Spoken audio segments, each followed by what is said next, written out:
Hello friends, કેમ છો? જય શ્રી કૃષ્ણ, જય માતાજી। આજે મારું મન ખૂબ આનંદમાં છે કારણ કે અમે વેદુ અને પરિવાર સાથે ગેલ માતાજીના દર્શન કરવા ભાડલા જઈ રહ્યા છીએ। હેલો ફ્રેન્ડ્સ, આજે અમે જાય છે ભાદરમાના મંદિરે। અને જો સફર પરિવાર સાથેની હોય તો તેનો આનંદ કંઈક અલગ જ હોય છે। ફ્રેન્ડ્સ, રસ્તામાં અમને ખૂબ જ સુંદર નેચરલ વ્યૂ જોવા મળ્યા। આ કુદરતી સૌંદર્ય જે ધરતીના ખોળે મન મૂકીને ખીલ્યું છે। રસ્તામાં નજરે પડતા હરિયાળા ખેતરો, કુદરતની ઠંડક, પવનની લહેર બધું જ મનને તાજગી આપે છે। અને જુઓ આ પવનચક્કીઓ, આજના વિકાસનું પ્રતીક, નેચર અને ટેકનોલોજીનું બેસ્ટ કોમ્બિનેશન।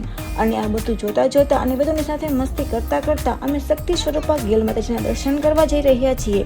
બધુંને તો ખૂબ જ મજા આવે છે। તેની સ્માઇલ અને માતાજીના દર્શન કરવાની એક્સાઇટમેન્ટની તો વાત જ કંઈક અલગ છે। હેલો ફ્રેન્ડ્સ, મારી ચેનલ લાઈક કરો और સબસ્ક્રાઇબ કરો।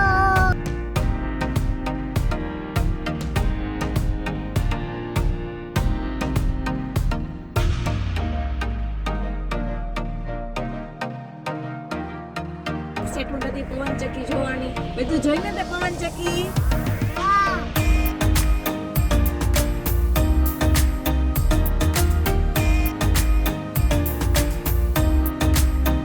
ફાઇનલી અમે પહોંચી ગયા છીએ ભાટલા ગામમાં।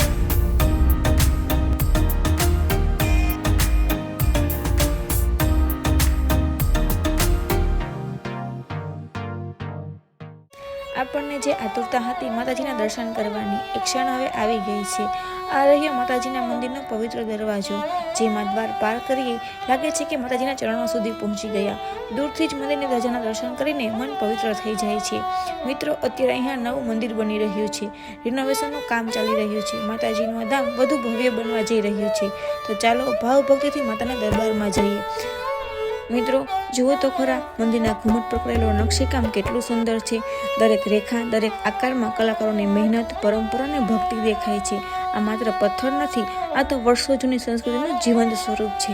અને હવે આ રહ્યો નવા મંદિરનો સંપૂર્ણ લુક, ભવ્યતા, સુંદરતા અને આધ્યાત્મિકતાનું અદ્ભુત મિલન।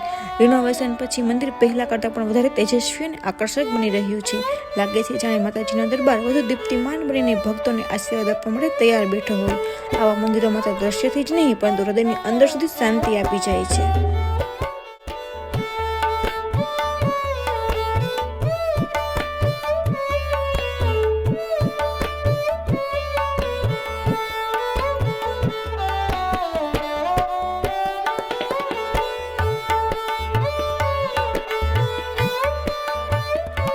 દરેક પગથિયા માતાજીની વધુ નજીક લાવે છે।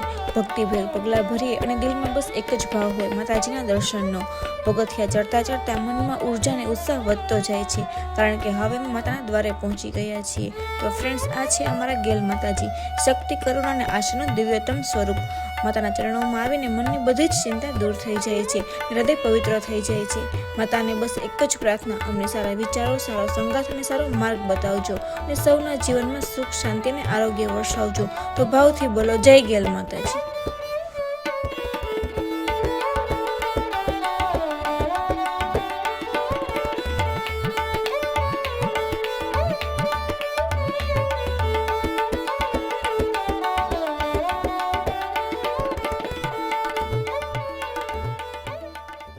તો ફ્રેન્ડ્સ, આ મંદિરના પરિસરમાં વાવ આવેલી છે, તો તેનો વિશે પણ થોડો ઇતિહાસ અને રસપ્રદ લોકકથાઓ જાણી લઈએ।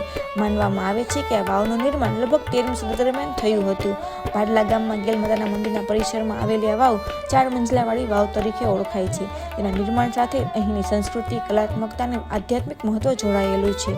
અને હવે સૌથી રસપ્રદ વાત, એક પ્રખ્યાત લોકકથા કહે છે કે પુત્ર દાદાએ ગેલ માતાજીના આદેશથી એક જ રાતમાં વાવનું નિર્માણ કર્યું હતું। એટલે જ આજ સુધી પણ આ વાવ અમારા ગૌરવશાળી વારસો, આર્કિટેક્ચર, કળા અને ભક્તિનું જીવંત પ્રતિબિંબ બની રહી છે। વાવમાં ઉતરતા ભગવાન ગણેશજી અને વિષ્ણુજીની સુંદર કોતરાયેલી મૂર્તિઓ નજરે પડે છે, તે દિવ્યતાનું પ્રતિબિંબ છે। આવા સ્થાનો આપણને આપણા ઇતિહાસ સાથે જોડે છે અને આસ્થાને વધુ મજબૂત બનાવે છે।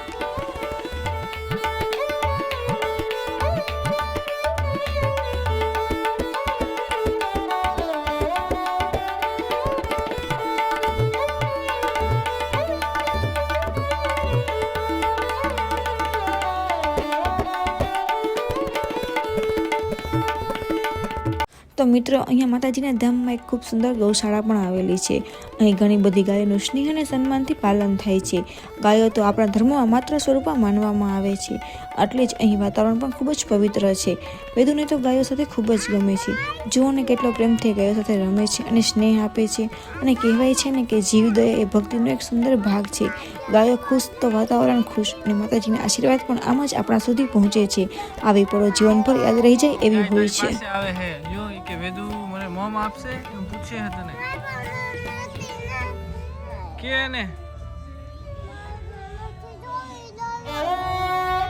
રડવા માંડી ના ઈ નો લડે જો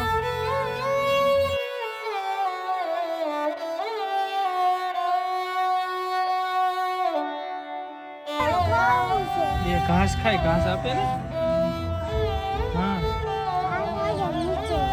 हाँ तो એને આપી દે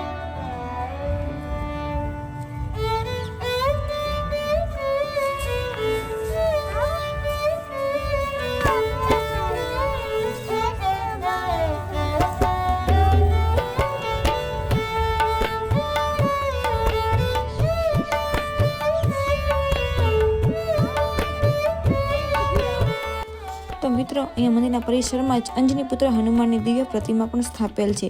આ હનુમાનને ભૂરિયા હનુમાનના નામે ઓળખવામાં આવે છે. ભક્તિ, બળ અને ભયથી મુક્તિ હનુમાનજીની ઉપાસનાનો મુખ્ય ઉદ્દેશ છે. આજે અહીંયા બજરંગબલીના ચરણોમાં નમન કરીને શુભકામનાઓ માગીએ. તો ફ્રેન્ડ્સ, માતાજીના દર્શન બાદ મનમાં શાંતિ અને સંતોષ છે. આ સાંજનો સમય સૂર્ય ધીમે ધીમે ઢળે છે અને રોશની પણ સુવર્ણ બની જાય છે. રસ્તાની આ શાંતિ, પવનની ઠંડક અને કુદરતનો ફેરફાર, જાણે દિવસ પણ કહી રહ્યો હોય કે આજે આપણને માતાની કૃપા મળી. આ પળો કેમેરામાં નહીં પણ દિલમાં કેદ થઈ જાય છે. પરિવાર સાથેની આવી યાત્રાઓ હંમેશા યાદગાર બની રહે છે. તો ફ્રેન્ડ્સ, આ માતાજીના દિવ્ય દર્શન સાથે અમારી આજની યાત્રા અહીં જ પૂર્ણ થાય છે. આશા છે કે આ વિડીયોમાં તમને પણ ભક્તિ અને આનંદનો અનુભવ થયો હશે. આગળની યાત્રામાં ફરી મળીએ. વેદુ સાથે ફરી નવી જગ્યાની મુલાકાત લઈએ. વિડીયો ગમ્યો હોય તો કમેન્ટમાં જય માતાજી જરૂર લખજો. અને હા, લાઇક, શેર અને સબસ્ક્રાઈબ કરવાનું ભૂલતા નહીં. નેક્સ્ટ વિડીયોમાં ફરી મળીશું. ત્યાં સુધી બાય બાય. જય માતાજી, જય શ્રી કૃષ્ણ.